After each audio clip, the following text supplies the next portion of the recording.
À sexta-feira, das 21 às 22, na Terra Nova. Passagem para te levar a uma nova terra. A terra onde os pensamentos flutuam, as conversas têm sabor a mar e trazem as melhores notícias e a essência de cada um à tona. Soltar a corrente. Fica connosco das 21 às 22. Todas as tuas explosões, todas as tuas explosões despertam fogo intenso, despertam fogo intenso. Remar, remar, soltar a corrente, ao mar, sempre mais gente. Olá, muito boa noite, sejam bem-vindos a mais um Soltar a Corrente. Eu sou a Joana e hoje estou aqui com o Nuno. O nosso trio hoje é só um duo, porque o João, infelizmente e por motivos profissionais, não pode estar presente. Relembro que este programa é da responsabilidade do Secretariado Diocesano Pastoral Juvenil e Vocacional de Aveiro e hoje temos duas convidadas. Hoje o estúdio não está a abarrotar como habitualmente, mas a conversa vai ser muito interessante com certeza. Tenho comigo a Marta Marques e a enfermeira Maria João Bilelo. Muitos de vocês já sabem qual é que é o tema de hoje e vamos falar daquela doença que é conhecida por muitos e que é definida por elevados níveis de açúcar no sangue, a glucose.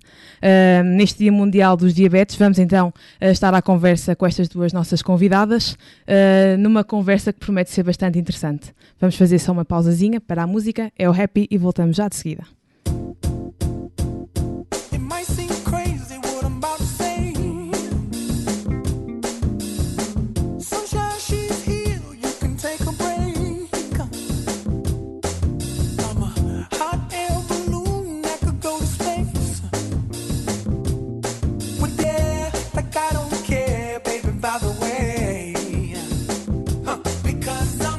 Clap along if you feel like a room without a roof.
Bem-vindos de volta ao Soltar a Corrente. Hoje o tema é o Dia Mundial da Diabetes e temos connosco à conversa a Marta Marques e a enfermeira Maria João Bilelo.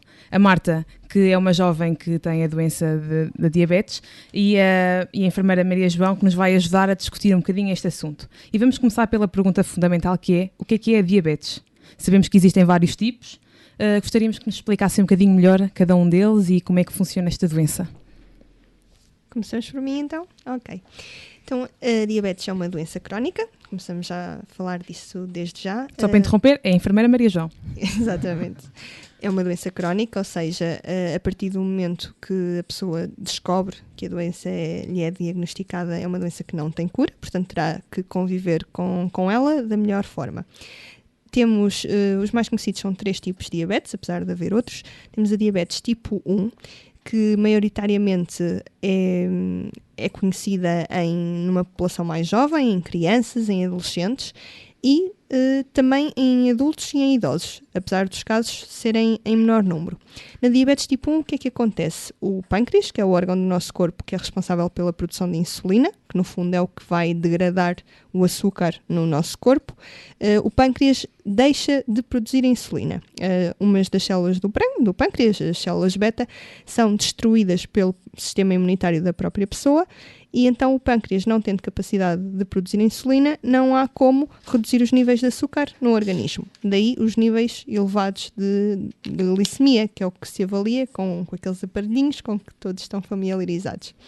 A diabetes tipo 2 normalmente aparece em idades mais tardias, está mais associada aos adultos e principalmente aos idosos, está muito associada também aos estilos de vida e tem a ver não com uma não produção de insulina, mas sim com uma diminuição da produção de insulina. Ou então também por uma maior resistência do organismo para com a insulina.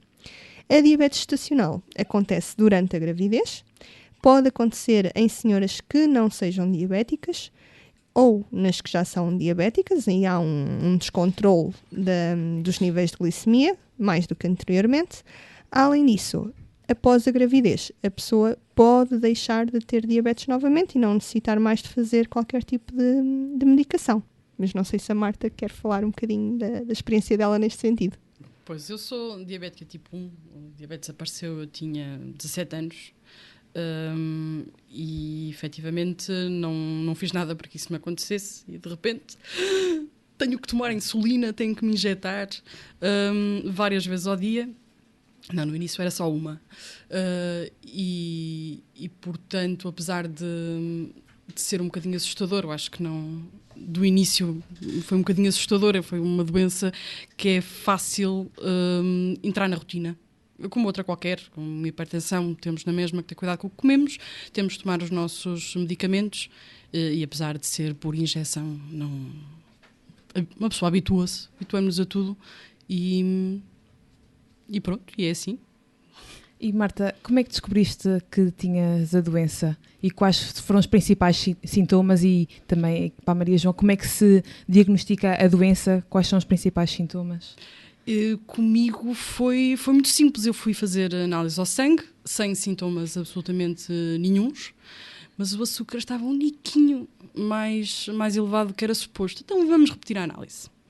Mais um bocadinho mais elevado. Fizeram uma curva de glicose, coisa que não custa nada. Pronto, tinha diabetes. O chato foi que foi dia 23 de dezembro. Mesmo às portinhas de Natal, aquela época tão apetecível. Agora não podes comer doces. Mas foi sem sintomas. Eu estava apenas com uma maior vontade de urinar, penso. Exatamente. Temos, lá está, 2 tipos de descontrole. Podemos ter umas hipoglicemias, que é quando os valores de açúcar estão mais baixos, e umas hiperglicemias, quando os valores estão mais altos. Nas hipoglicemias, muitas vezes o que acontece é a sensação de visão turva, de que se vai desmaiar. Por vezes, em situações que não são controladas, pode mesmo levar ao coma, e é grave. Apesar das pessoas relativizarem um pouco as hipoglicemias e normalmente preocuparem-se mais com os valores elevados, com as hiperglicemias. As hiperglicemias, o que acontece pode ser a sensação de boca seca, o aumento da sede, o aumento do apetite, as pessoas tendem a comer muito mais, a maior frequência a urinar. Há quem refira também, está descrito e é comprovado, uma sensação de comichão generalizada pelo corpo e até mais acentuada nos órgãos genitais. Portanto, são uma série de fatores que acontecem tanto no pré-diagnóstico como ao longo da vida, nas pessoas que têm diabetes. O que é certo é que a maior parte das pessoas realmente descobrem que têm diabetes, como a Marta referiu, numa simples análise de sangue, principalmente na diabetes tipo 2, naquela que é descoberta mais tardiamente, por norma. As pessoas fazem análises regulares e realmente o valor da glicose está um bocadinho elevado e daí parte-se para um estudo. Claro que quem já tem na família pessoas com diabetes já estará a priori mais desperto para isso. É engraçado que a Marta referiu que foi diagnosticada assim nas vésperas do Natal e foi uma situação ó bolas. Marta, a tua vida mudou desde que descobriste que tinhas diabetes? Continuas a viver uma vida normal como qualquer outra pessoa? Eu acho que não há qualquer diferença na vida de um diabético para um não diabético, tirando que temos que andar sempre com insulina e com pacotinhos de açúcar.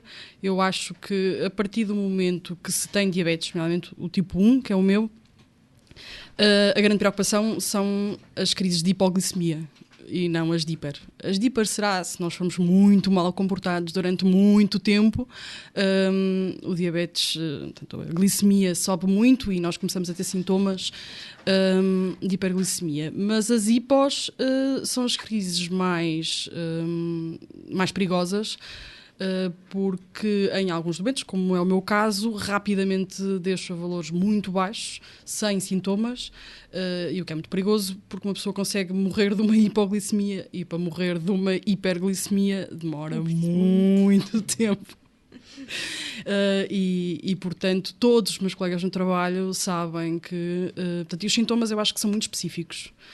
Quando eu começo a falar muito devagarinho, vem logo alguém dizer Marta, mede-te. E toma pacote de açúcar, que é a grande diferença. As minhas carteiras todas têm açúcar a torto e a direito, porque se me acontecer alguma coisa e em caso de dúvida eu tomo sempre um pacote. Se ficar um bocadinho mais alto não há problema, se ficar mais baixo... portanto, o que mudou é que a pessoa não se pode esquecer que tem que comer. Eu faço 6 refeições ao dia, estou sempre a comer ou sempre a pensar tenho ou não tenho, quando é que é a próxima refeição, ou se não estou a pensar deveria estar, para que tudo corra bem. Se eu controlar os valores de glicemia, eu tenho um medidor que anda sempre comigo. Se eu tiver esse cuidado e for controlando, por muito variável que seja a minha diabetes, minha vida é exatamente igual a todos os outros. E há muito aquele pensamento geral que a diabetes pode aparecer devido aos consumos exagerados de açúcar. Isso é verdade? E quais é que são os maiores riscos para desenvolver a diabetes? Claro que há fatores de risco. Falamos nomeadamente da obesidade, do sedentarismo, de quem já tem uma predisposição genética, ou seja, de quem tem na família pessoas com diabetes. Agora, isto são tudo fatores que nós podemos controlar. Nós, cada indivíduo. Eu costumo dizer a todos os meus utentes que eu atendo com diabetes, que o que se diz a uma pessoa com diabetes é aquilo que qualquer pessoa devia fazer. Alimentação saudável, exercício físico e um estilo de vida equilibrado. Pronto. Dentro do que será de esperar de qualquer pessoa. A pessoa com diabetes tem de ter um bocadinho mais de cuidado, claro que sim, porque os níveis de açúcar, com maior facilidade devido à doença, alteram, mas não é de todo o fim do mundo. Embora reconheça que o diagnóstico numa fase inicial seja difícil de encarar, pela questão da cronicidade, por ser para a vida toda. Lembro perfeitamente, já trabalhei num serviço de pediatria e muitas vezes em idades assim muito recentes, os pais têm alguma dificuldade de lidar com esta doença. Tenho uma situação, uma senhora que a filha de anito e meio lhe é diagnosticada uma diabetes. E ela diz muito aflita: "Oh, enfermeira, vocês dizem que a vida dela vai ser normal, mas eu sei que, imagino, numa situação de seleção natural, a minha filha faz parte do grupo dos mais fracos." Foi, ela disse-me isto. E na altura fiquei assim muito perplexo a olhar para a senhora, mas o que é certo é que é isto que vai na cabeça de qualquer pai e é isto que vai na cabeça de muitas das pessoas quando descobrem que têm diabetes. Sentem-se o elo mais fraco. Na adolescência muitas vezes isto é complexo, porque é aquela fase em que nós queremos a identificação com os pares, em que não queremos ser diferentes. Queremos marcar a diferença por um lado, mas por outro lado o que queremos é ser aceites. Queremos ser todos iguais e termos algo que nos possam apontar é difícil. Daí serem idades um bocadinho complicadas. Porém, nas idades mais tardias, é como em tudo, os hábitos na vida do ser humano estão muito enraizados, nós somos seres de hábitos, e na diabetes o que é preciso efetivamente é mudar hábitos, é educar. O tratamento de diabetes incide maioritariamente na educação, claro que além da terapêutica e da força de vontade de cada um, mas vai muito pela educação, tanto a nível da alimentação como dos estilos de vida saudáveis. E já que falaste da diabetes na infância, temos aqui uma pergunta de uma mãe que pergunta como é que é, enquanto mãe, enquanto pais, como é que podem identificar a diabetes num filho, numa criança, até porque muitas vezes não se faz análises tão regularmente como em adulto. Como é que um pai pode ter mais atenção para detectar esta doença? Claro. Era o que eu falava há bocadinho em relação aos sintomas. Um aumento da sede. Portanto, a criança pede muito mais vezes água e claro que não vamos falar em situações em que estão dias de calor, dias quentes, pronto, mas numa temperatura normal a criança pede muito mais água, transpira muito mais, há uma chamada sudorese intensa, também sem calor, em alturas normais e além disso pode haver aquela sensação, quando a criança já fala pode referir uma sensação de visão turva, de que pode desmaiar. De qualquer das formas, nos mais pequeninos é mesmo isso, é a questão da sede e a questão da transpiração que devem estar mais atentos. E, mais uma vez, repito-se, na família houver predisposição, deve haver um cuidado muito maior. Mais atenção. Marta? Só aqui um comentário. Claro. Na minha família eu fui a primeira diabética, portanto não havia casos nenhum dos lados da família, nem do meu pai nem da minha mãe, ninguém tivesse. Neste momento meu pai tem diabetes tipo 2, mas efetivamente, só para completar, eu acho que o sintoma que falta e que a mim me acontece sempre que eu estou com hiper, mesmo que eu não me... hiperglicemia, portanto valores elevados de sangue, tal como se não tivesse ainda o diagnóstico, é a vontade de urinar. É instintivo. O corpo precisa de eliminar o açúcar e, portanto, está sempre a dizer vai à casa de banho, deita isso cá para fora, o que resulta muito frequentemente em infecções urinárias. Acho que também é um grande sintoma quem não tem. Sim, mas nas crianças muitas vezes as infecções urinárias também são frequentes por outros motivos, principalmente pelo uso da fralda enquanto são pequeninos, portanto às vezes é difícil nós diagnosticarmos por aí, mas efetivamente o aumento da frequência urinária é comum em qualquer faixa etária, sim. Marta, ainda um pouco de encontrar aquilo que a Maria João estava a dizer em relação à diabetes na adolescência, em que os jovens querem ser aceitos. A Marta foi diagnosticada com 17 anos, como já tinhas referido. Alguma vez te sentiste o elo mais fraco no meio dos teus amigos? Alguma vez foste vítima de bullying ou de alguma... Eu lembro-me portanto, acho que deve ter sido no 11º, na altura do meu diagnóstico, da malta gozar porque eu me picava, mas era aquela coisa, é diferente. E, portanto... de ouvir uma boca ou outra, na altura não liguei muito, ainda por cima as pessoas com as quais eu tinha maior à vontade, portanto lembro perfeitamente, mas também não tive à vontade de contar a toda a gente logo. Foi preciso algum tempo para eu, tenho que me habituar a isto, isto agora está aqui, não vai a lado nenhum, e portanto processei. Depois às páginas tantas não sinto-me como normalmente faço a educação de quem está à minha volta. Portanto, os meus colegas na universidade, os mais próximos, sabiam que eu tinha, quais eram os meus sintomas, para poderem fazer intervenção em caso de... Porque eu sempre tive quebras mais ou menos repentinas. E, portanto, às páginas tantas sinto-me mais acarinhada do que propriamente o elo mais fraco, mas já não foi na altura da adolescência. Não me fez muita diferença. Fez-me diferença, nem foram... foi o eu não me posso esquecer, porque eu acho que e os adolescentes hão de ser todos mais ou menos assim, a malta tem muita pressa para fazer, para viver, para ir, para acontecer. Epá, não, esqueci-me da insulina, tenho que voltar para trás. Porque agora o tipo de tomas de insulina, o número de tomas de insulina é um bocado diferente do que era a minha altura. Agora nós fazemos... Eu já não faço essas tomas de insulina, mas porque agora tenho uma bomba perfusora de insulina, que também não posso esquecer dela para lado nenhum. Mas voltando ao diabético normal, portanto, um adolescente que agora seja diabético tem que andar sempre com uma caneta e com um medidor, e não se pode esquecer daquilo, e se esquecer tem que voltar para trás para buscar, tal qual como o açúcar, tem que estar sempre lá. E nós muitas vezes com vontade de fazer e de acontecer, a malta esquece. Pá, isso é que não pode ser. Para a compreensão dos colegas, depende de quem está à nossa volta, mas eu acho que também isso começa a ser um bocado ultrapassado. Claro. Isto pode parecer um preciosismo, mas eu costumo frisar muito a diferença do ser do diabético ou do ter diabetes, que numa fase inicial muitas vezes realmente faz diferença para quem está a ser diagnosticada a doença. As pessoas encaram o termo diabético, és diabético, como quase que nós estivéssemos a colocar um rótulo na testa. Quando nós falamos o ter diabetes, é o possuir uma patologia, é encarado de uma forma diferente.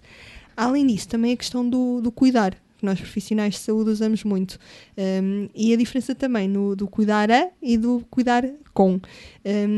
E na diabetes é fundamental o cuidar com.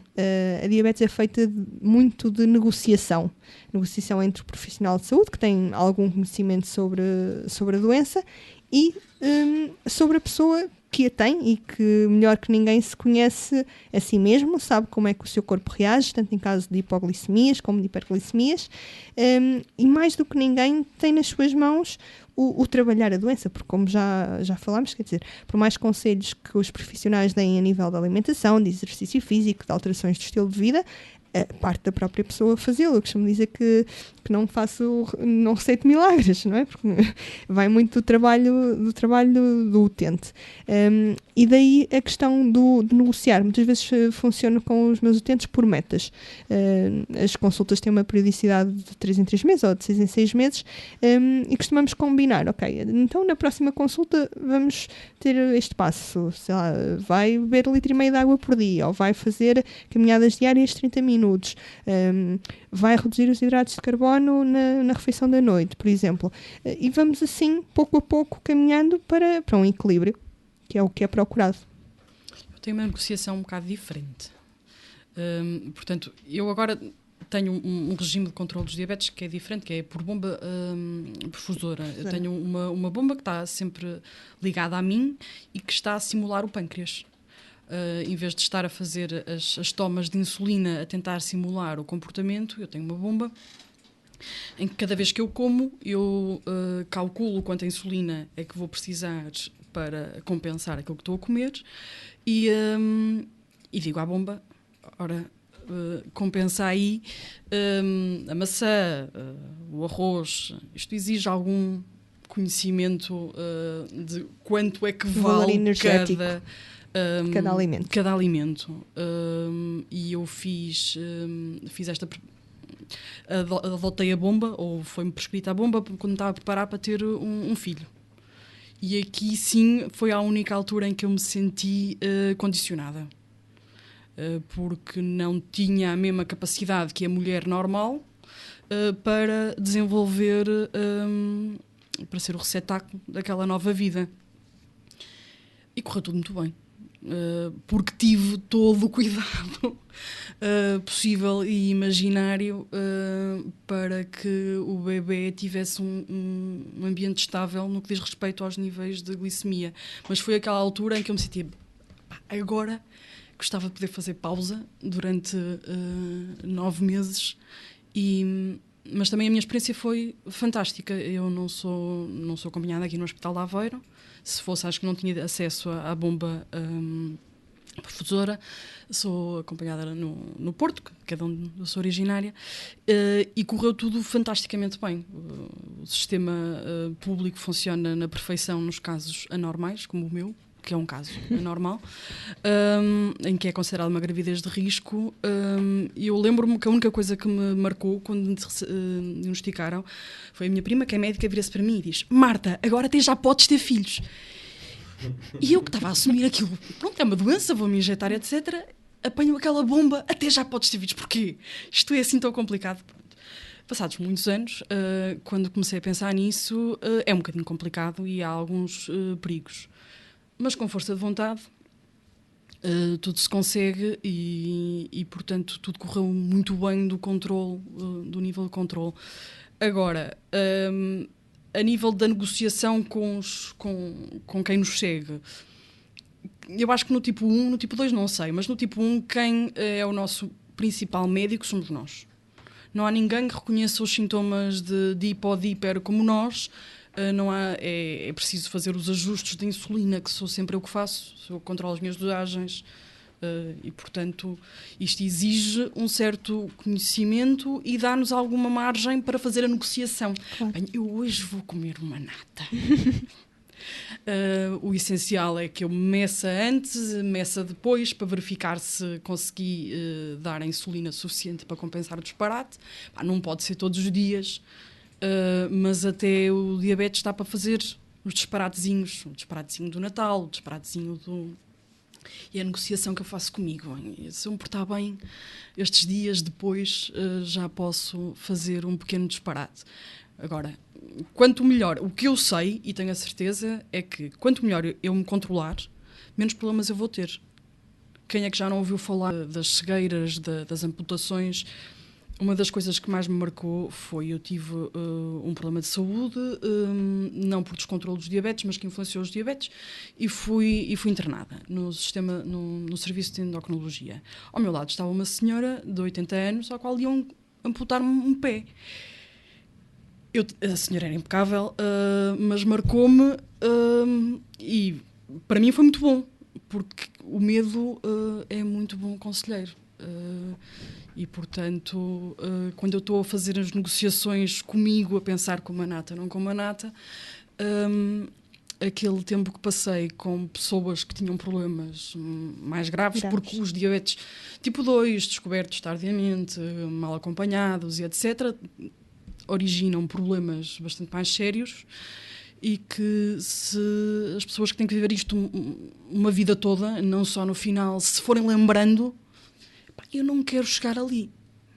Portanto, faz com que essa negociação do dia-a-dia de bebo refrigerante ou como gelado ou o bolo de aniversário... Claro que sim, aqui uma das palavras-chave é a consciencialização, no fundo. E por vezes, quando a diabetes é diagnosticada mais cedo, vão-se progressivamente alterando hábitos. Quando eu falo nesta negociação, claro que é muito mais necessária, estamos a falar em pessoas mais velhas que toda a vida viveram de determinado modo e que por vezes chegam aos 60, 70, 80 anos e lhes é diagnosticada uma diabetes e de repente vão ter que começar a ter cuidados que nunca tiveram. E porque é que os vão ter? E esta consciência dos sintomas das hipos, das hiperes, nem sempre é à partida fácil de adquirir. Daí o papel do profissional de saúde, quer seja médico, enfermeiro, nutricionista, ser o realmente de apoiar, de aconselhar, de mostrar-se sempre disponível a ajudar, mas responsabilizando o utente, responsabilizando a pessoa de que ele sim conseguirá melhor que ninguém gerir a sua doença. Marta, esquecemos só de perguntar uma coisinha. Qual é que é a tua profissão? Eu sou investigadora, estou a tirar o meu doutoramento, mas faço investigação desde que acabei o curso, portanto há 12 anos. E a tua doença não mexe em nada com a tua vida profissional? Não, não posso dizer que mexa com a minha vida profissional. Quer dizer, já tive crises graves de hipoglicemia no meio de reuniões de projetos internacionais, mas que o meu chefe prontamente reconheceu e me arrastou lá para fora e me meteu vários pacotes de açúcar pela boca abaixo, porque eu não estava colaborante. Quando as hipós já são mais acentuadas, o nosso comportamento é completamente atípico e sentimos-nos quase como se estivéssemos fora do nosso corpo. não estamos lá.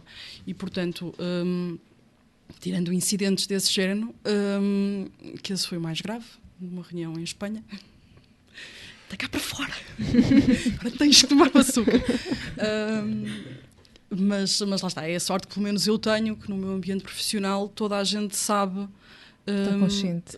reconhecer os sintomas e há sempre um pacote de açúcar disponível. E será que a diabetes pode impedir outro tipo de profissões? Ou não limita em nada? Bem, eu tenho utentes das mais diversas áreas e profissões. Por vezes a questão da profissão funciona um bocadinho como desculpa para algumas coisas.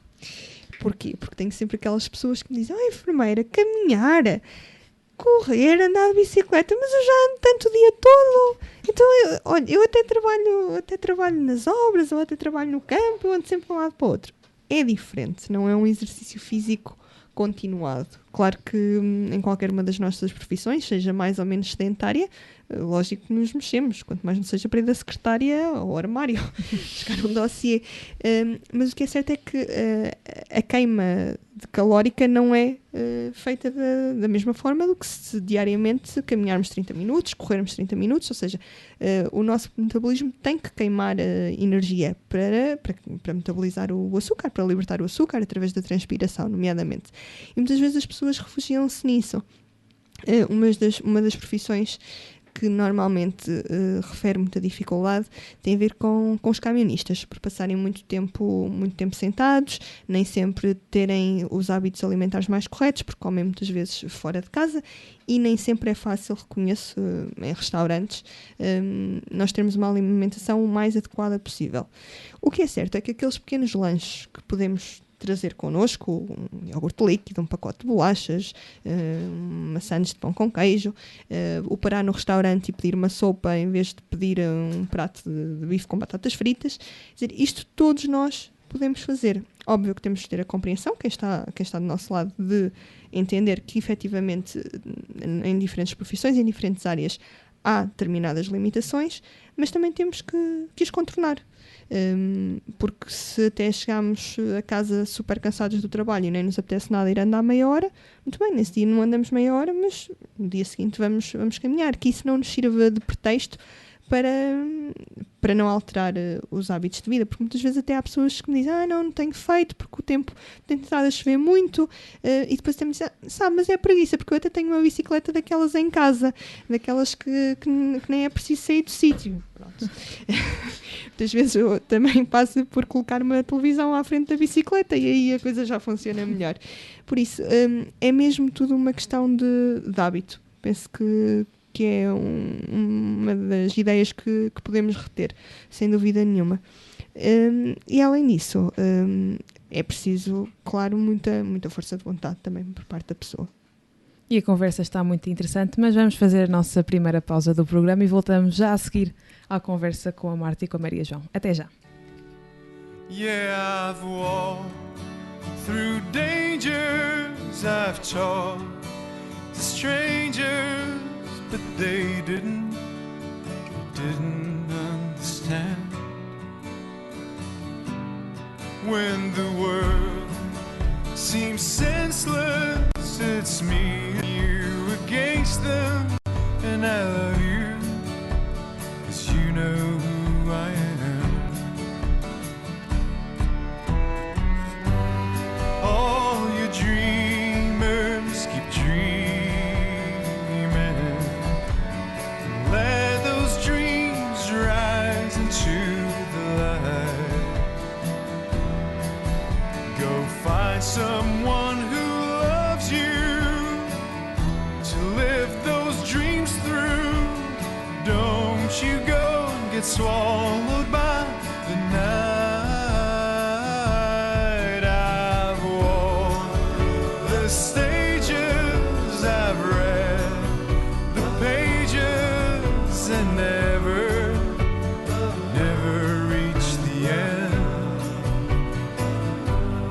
All the world seems senseless, you're here with me against them, and I love you,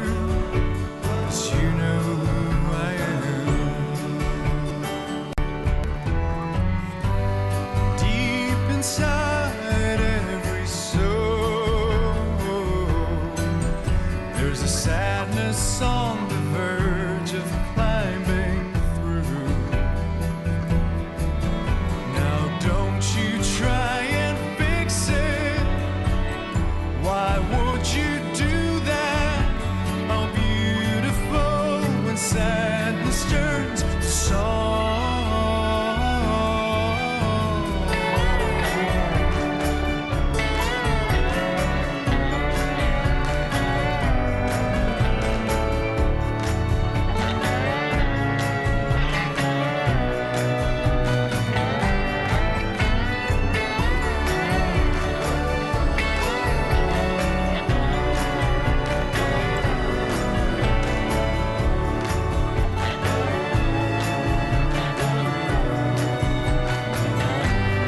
And I'll walk through dangers, I'll dance with strangers, but they will never understand. Will never be defenseless. We'll win this war against them. Don't you doubt this? Yeah, I'm sure we can. And who cares if they never understand? And I love you, 'cause you know who I am.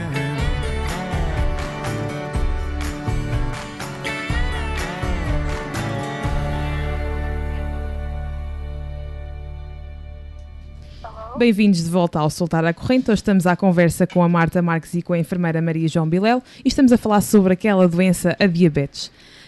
A enfermeira Maria João já tinha referido que uma pessoa diabética, assim como uma pessoa que não tem esta doença, tem que ter hábitos de vida saudável, praticar exercício físico, manter uma alimentação saudável. O que nós queremos saber é se uma pessoa que tenha a doença pode praticar exercício físico como qualquer outra pessoa. Sim, claro que sim. Aqui a questão está no início brusco ou não da atividade física.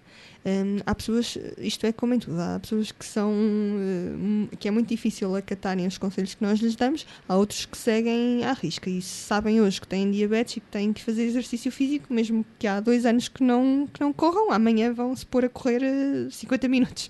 E não é isto que se pretende. Claro que uma pessoa que não tem hábito, de uma maneira geral, de praticar exercício, tem de começar de uma forma gradual. Okay? Se hoje corre 10 minutos, amanhã vai correr 20 e daí progressivamente. O ideal seria realmente os 30 minutos diários. Quer caminhadas, quer bicicleta. Natação é um desporto que nós costumamos aconselhar bastante, principalmente por ser de uma forma, por trabalhar os músculos de uma forma global e por não haver tanta resistência devido à diminuição do atrito provocada pela água. Portanto, vai também do gosto de cada pessoa. Agora, claro que os cuidados que têm que haver relativamente à prática de desporto são os cuidados que têm que se ter com as hipoglicemias, ou seja, lógico que ao praticar desporto vai-se estar a gastar mais energia, a queimar mais açúcar. Se a pessoa não se alimentou, mais facilmente vai desenvolver uma hipoglicemia. Daí o pacotinho de açúcar ter de estar sempre lá. Que doenças é que estão relacionadas diretamente ou indiretamente com a diabetes? Com a diabetes. A diabetes, quando controlada, pode não desenvolver qualquer tipo de patologia associada, ou seja, a pessoa pode ter efetivamente uma vida normal. Com o passar do tempo e não tendo os devidos cuidados, podem surgir complicações, nomeadamente a cegueira, provocada pela chamada retinopatia, que é a acumulação do açúcar nos vasos que irrigam o olho, digamos assim. As cataratas, as conhecidas cataratas, há um aumento da opacidade do cristalino, também pelo aumento do açúcar em circulação. Podemos também elencar a disfunção sexual pela diminuição da irrigação sanguínea dos órgãos sexuais. A questão das amputações vem muitas vezes pela má circulação. principalmente nos membros inferiores, o sangue não é tão bem bombeado e não chega tão bem então às extremidades. Daí às vezes a sensação dos pés, das extremidades frias. Por outro lado, por vezes acontece também a questão da chamada neuropatia, que conduz ao pé diabético. O que é isto? Há uma lesão dos nervos, das terminações sensitivas do pé, que nesta altura do inverno por vezes é complicada, principalmente em pessoas mais idosas. Isto porque, com esta lesão dos nervos, há uma diminuição da sensibilidade e por vezes a pessoa está próxima de uma fonte de calor, seja um termoventilador, seja uma lareira, está a aquecer os pés e os pés até já estão bastante quentes, mas a pessoa não dá conta e pode efetivamente existir uma queimadura. Daí nós, principalmente em pessoas mais idosas, dizermos sempre para nada de botijas de água quente na cama, porque o que é certo é que por vezes a queimadura já está ali há 1 ou 2 horas e a pessoa não se apercebeu, só mesmo quando olha para o pé é que dá conta. Isto no inverno. No verão, a questão da praia, das conchinhas na areia, que com facilidade também podem provocar uma lesão, um corte no pé e que a pessoa também não se apercebe. Daí um dos conselhos que nós damos é todos os dias, antes de se deitar, a pessoa olhar muito bem para o seu pé, vigiar muito bem, hidratar muito bem o pé com um creme gordo, tendo sempre atenção a secar muito bem os espaços interdigitais, portanto, entre os dedos, por causa do aparecimento de micoses, que é mais propenso também no pé diabético. E, além disso, andar sempre com o sapato fechado. No verão, claro, por vezes, principalmente nas senhoras, é mais difícil por usarem a sandália, mas terem uma atenção redobrada, e utilizar meias mais claras de forma a poderem visualizar na meia algum possível restício de sangue, algum estadozito que seja provocado por uma possível ferida. A questão da cicatrização também muitas vezes é comprometida, ou seja, quando se fala que as pessoas com diabetes têm uma ferida, pode ser muito difícil de cicatrizar, pode ser e pode não ser, depende dos níveis de glicemia, depende de se a diabetes está ou não controlada, mas de uma forma geral, efetivamente, o processo cicatricial é um bocadinho mais demorado, precisamente pelo excesso de açúcar em circulação. Sim. Aqui o meu comentário é ligeiramente diferente, não dos problemas que a diabetes causa, mas o facto da diabetes influencia tudo. Não há doença que não seja influenciada pela diabetes. Uma pessoa tem um estigmatismo nos olhos. É sempre... Tudo é influenciado. Estamos com uma úlcera no estômago. Agora veio-me assim um exemplo pateta, mas qualquer problema que um doente tenha de diabetes, penso que tipo 1, tipo 2 será sim, mais ou menos igual, torna-se ligeiramente mais complicado ou com maiores possibilidades de complicações por se ter diabetes. E, portanto, é aquela coisa que nós nunca nos podemos esquecer de dizer numa urgência, mesmo que seja por um quarto de um dedo, claro. É aquele extra que no dia-a-dia não tem problema nenhum, mas se tivermos qualquer problema, pode tornar-se um niquinho mais complicado de resolver. Eu até costumo aconselhar aos meus utentes terem na carteira um post-it, um papelinho com a notinha de que têm diabetes. Porque imaginemos que realmente na rua acontece alguma coisa, algum acidente, é importante nós termos noção, quando vamos socorrer a pessoa, termos noção que estamos perante uma pessoa com diabetes, porque o cuidado tem que ser redobrado em muitas das situações. Porque, efetivamente, sendo uma doença que se pauta pelo excesso de açúcar em circulação, quer dizer, a circulação vai afetar todos os nossos órgãos. Daí aumentarem muito a probabilidade de doença cardiovascular. E assim sendo, aproveito também para introduzir o tema do tabaco, neste sentido, porque diabetes e tabaco não combinam de todo. Não, também é uma das coisas que, além da questão do incentivar o exercício físico e a alimentação saudável, para os fumadores, também muita atenção no caso de serem diabéticos. E qual é que é, assim, as principais diferenças entre a diabetes e outro tipo qualquer de doenças, tanto para nós que temos aquelas doenças assim mais corriqueiras do dia-a-dia, como para ti, Maria João, que tens que encarar no teu dia-a-dia também enquanto enfermeira? Bem, prende-se sobretudo à questão da cronicidade. Pronto. Claro que se formos comparar entre doenças crónicas, quer dizer, uma pessoa que tem asma também tem que ter cuidados, não é? Mas, obviamente, que entre doenças agudas a diferença é muito. Uma doença aguda resolve-se de forma pontual, não é? Houve aquele episódio, tratou, passou e a pessoa tem uma vida completamente normal. Uma doença crónica implica um cuidado diário e para toda a vida. Pronto, e aqui está realmente a grande diferença. Mas, além de tudo isto, é a questão da diabetes ser a chamada doença silenciosa. A diabetes não se vê e muitas vezes também não se sente. E temos sempre um ou outro utente que nos diz: mas eu sinto-me tão bem, eu nem sinto nada. Pois, porque não dói. Não dói, mas a curto ou longo prazo tem efeitos nefastos e bem piores do que muitas coisas que doem. Mas efetivamente ninguém vê e por vezes as pessoas também são cruéis a julgar: mas ele parece tão bem, até nem tem nada. E a questão é que realmente a descompensação está lá e mais tarde ou mais cedo manifesta-se. Uma pessoa não se pode esquecer. Não é preciso, não é aquela doença que nos impeça de fazer isto, aquilo ou aquilo outro. O que não podemos de todo é esquecermos dela em momento nenhum. A mim acontece-me frequentemente estar a trabalhar, estou entusiasmada, quando eu dou por mim já não estou a escrever grande coisa porque já estou com uma hipoglicemia. Portanto, não dá para esquecer, uma pessoa não pode passar mais de 1 hora sem se lembrar que é diabético e que tem ou que monitorizar o nível ou que tem que colocar combustível, portanto, comer qualquer coisa.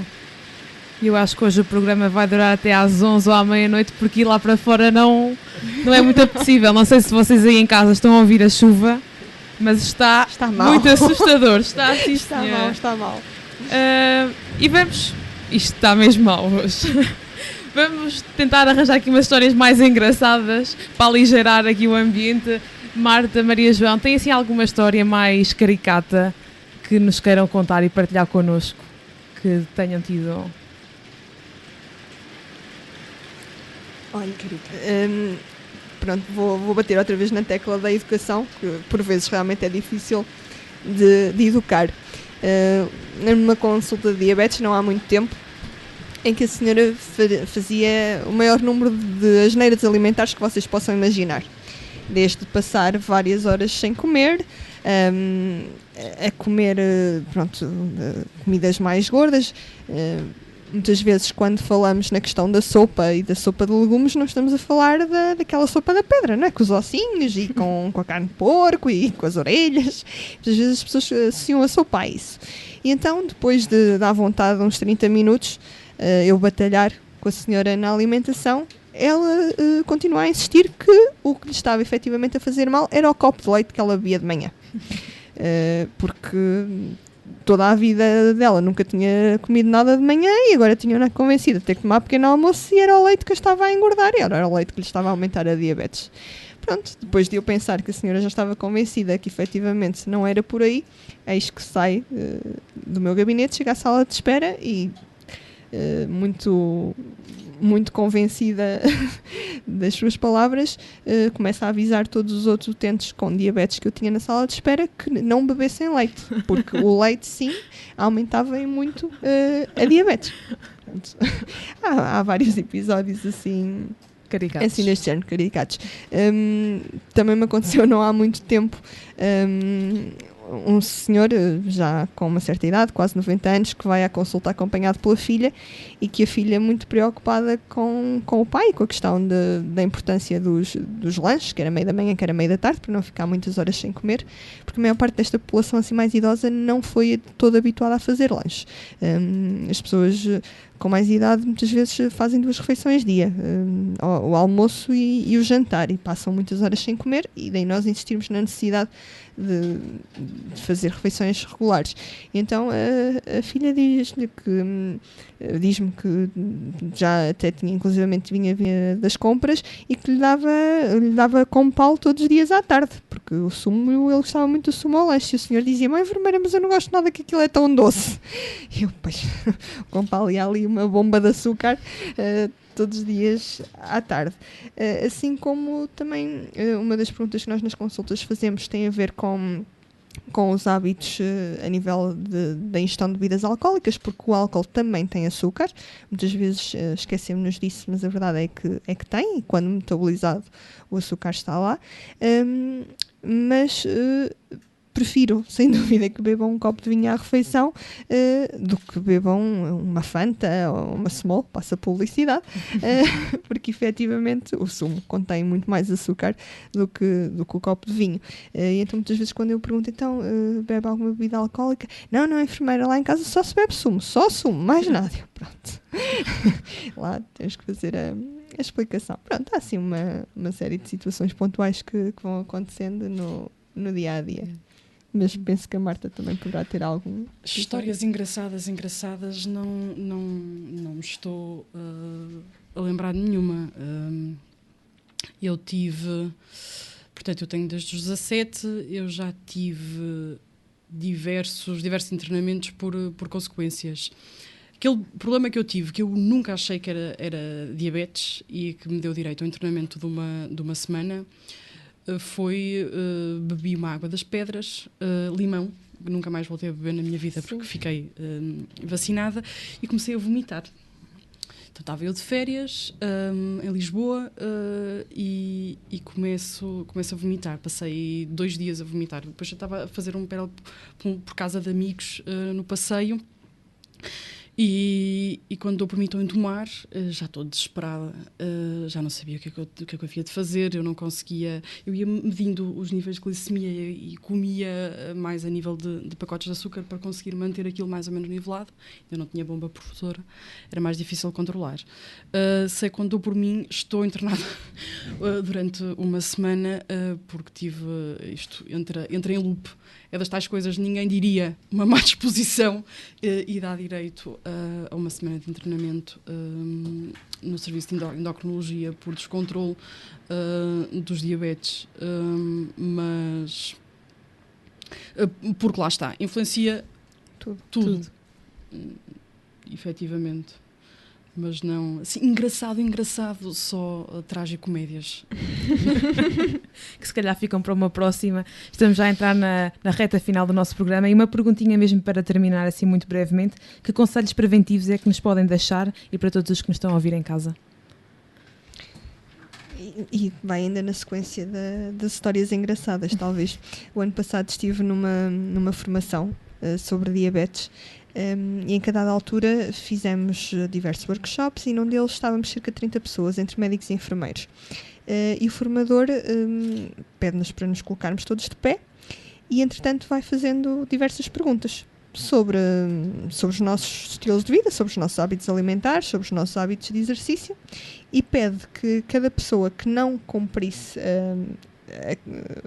a questão que ele estava a colocar, que se sentasse. Pronto, tenho a dizer-vos que ao fim de 5 perguntas estavam 2 pessoas de pé. Portanto, aquelas eram as únicas 2 pessoas que não tinham probabilidade de desenvolver diabetes. E estamos a falar num leque de 30 pessoas e todas elas profissionais de saúde e devidamente informadas sobre todas as complicações que a doença pode trazer.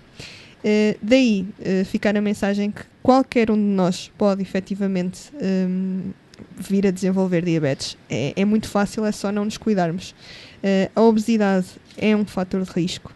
O sedentarismo é outro fator de risco. Quer dizer, portanto, vai tudo efetivamente do nós cuidarmos, e o cuidarmos passa por darmos importância efetivamente à ingestão de água. 1,5 litro de água por dia, não é por acaso que a água neste momento está no centro da nossa roda dos alimentos. Quanto mais água ingerirmos, mais vamos urinar, mais quantidade de açúcar é expelida, mais vamos transpirar, mais quantidade de açúcar é expelida. Portanto, uma alimentação saudável, o não misturar à boa portuguesa a batata com a massa e com o arroz. Portanto, se come batata não come massa, se come massa não come arroz, só um deles por refeição, porque são todos eles hidratos de carbono. Cuidado com o pão, e com isto não é deixar de comer pão, mas dosear, fazê-lo de forma consciente. E além disso, termos a consciência, cada vez fazemos uma asneirola, no dia a seguir temos de ter mais cuidado. Mais umas saladinhas, mais uns legumes. A sopinha, lá está, se sopa de legumes, e sopa de legumes é com legumes, não é com as carnes gordas.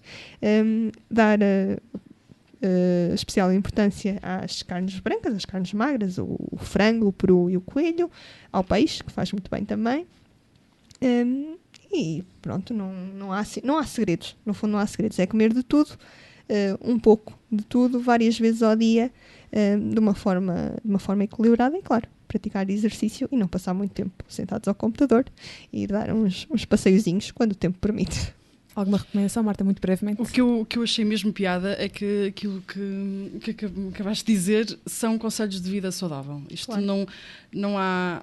É possível, eu nem sempre faço, portanto não estou aqui, mas é perfeitamente possível termos uma alimentação cuidada e faz bem a toda a gente lá em casa, não é só a quem tem maior propensão de ter diabetes. Exercício físico todos nós deveríamos fazer, desde os mais novos até aos mais velhos. Nem sempre há tempo, mas no meio da hora do almoço ainda vai sendo possível. E, portanto, isto não é nenhum bicho de 7 cabeças, se a gente não o deixar que seja. Se nós tivermos algum cuidado todos os dias, desde que temos um diagnóstico ou até de preferência antes, chegamos ao final dos nossos dias sem problemas nenhuns de maior, que é aquilo que eu estou apostada a conseguir. Claro. Obviamente. E com isto também ter noção que a pessoa com diabetes também tem direito ao Natal, também tem direito à Páscoa, aos dias de festa e daí a comer uns docinhos de vez em quando, mas claro, com consciência que o faz e que não é por aí o caminho. Somos todos filhos de Deus, não é, Maria João? É isso mesmo. E geralmente no final do nosso programa terminamos sempre com uma oração. Hoje vai ser um pouco diferente e vamos terminar com alguns dados estatísticos do Observatório Nacional da Diabetes, assim em jeito de reflexão. 23 euros é o custo médio de embalagem de insulina e antidiabéticos orais. 305 é o número de novos casos de diabetes tipo 1 diagnosticados em jovens até aos 14 anos em 2012. 6.3 é o número médio de dias que dura um internamento causado pela diabetes. 7 são os anos potenciais de vida perdidos por diabetes. É com esta reflexão que terminamos o nosso programa. Agradeço desde já às nossas convidadas, à Maria João e à Marta. Não sem antes deixar uns avisinhos, já me ia esquecendo, mas o Nuno está sempre aqui alerta. Relembro que no dia 15, ou seja, amanhã, há em Coimbra o Fórum Ecuménico Jovem. Dia 21 há a habitual oração de TZ na Capela de São Gonçalinho e no dia 22 de novembro há o A4, o A3 que se transformou em A4, que é o encontro de agentes da Pastoral Juvenil para todos aqueles que em igreja são capazes de desafiar todos os jovens, preferencialmente a partir dos 16 anos. É no auditório do Seminário de Santa Joana Princesa de Aveiro, das 9 às 13. A entrada é livre, não é preciso inscrição, basta aparecer. Estão todos convidados. Muito obrigada mais uma vez às nossas convidadas. Para obrigada a semana voltamos. Esperemos que o João já esteja de volta. Não é? Sim, Nuno? sim. Uma boa semana a todos, um bom fim de semana e até para a semana.